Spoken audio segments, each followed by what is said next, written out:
Okay, good afternoon. Welcome to Balance from Within. My name is Joseph Wonder, and I'll be your initiator for today. Okay, so today we'll look at the phases of balance. All right, the phases, the platforms where we need balance. Okay, the last time that was yesterday, we talked about man being a spirit, having a soul, and living in a body. Okay, and then I tried my best to classify this tripartite nature of man, okay, saying the spirit is made up of the conscience, the fellowship, and the intuition.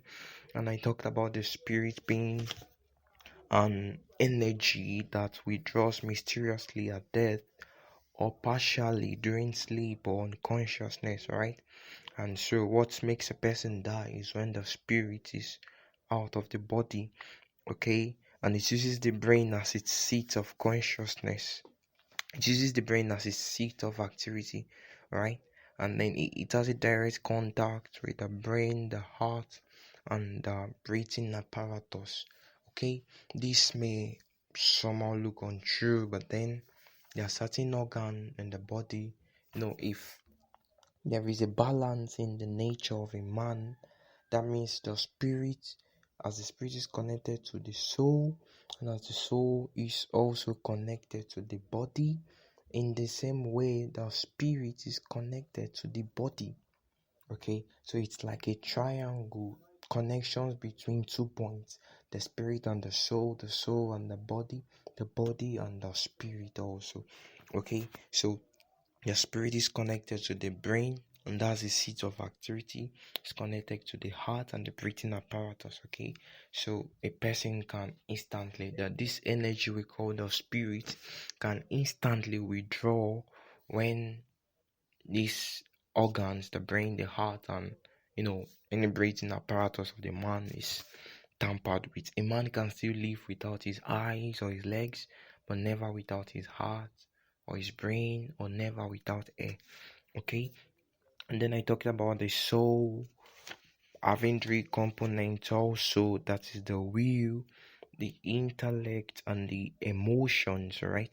The intellect or the mind and the emotions. Okay, and the soul is, it's a little bit complex because it's connected, it works with the body's sensitive part, which coordinate the man, right, to produce responses which exist between the body organs and the parts.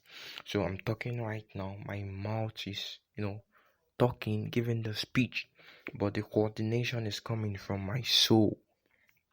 Okay, so what I say is dependent on the coordination from the soul.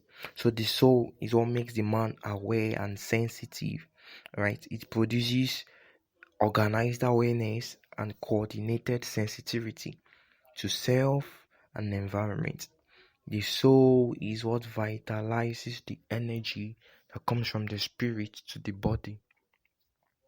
Okay, so the soul standing in between the spirit and the body, it vitalizes the energy from the spirit to sustain the body, and this is what makes everyone different from one another.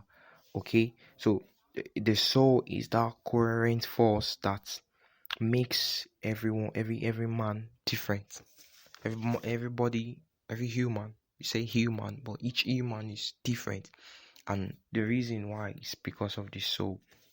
Okay, now talking about the body, the body, I said yesterday, the body is made up of just a system, but we have the cells, the tissues, the organs, right?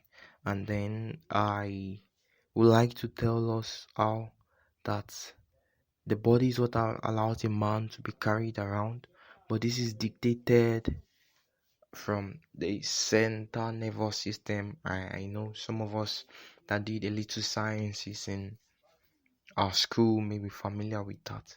And it is this coordination we call life, the life in the human body. So this energy called life comes from the spirit, as I mentioned earlier, and the soul coordinates this energy called life into the body, right? So this energy can withdraw. It comes from the spirit. The spirit is not the energy, but the energy comes from the spirit. Okay, it's the same way electricity is generated, but it is transmitted through the wire into our houses.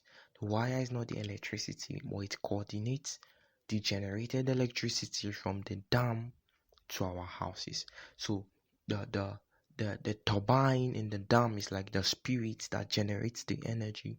The wire is like the soul that transmits or coordinates the energy, while the body is like our house that we see a visible movement and manifestation of the energy, right?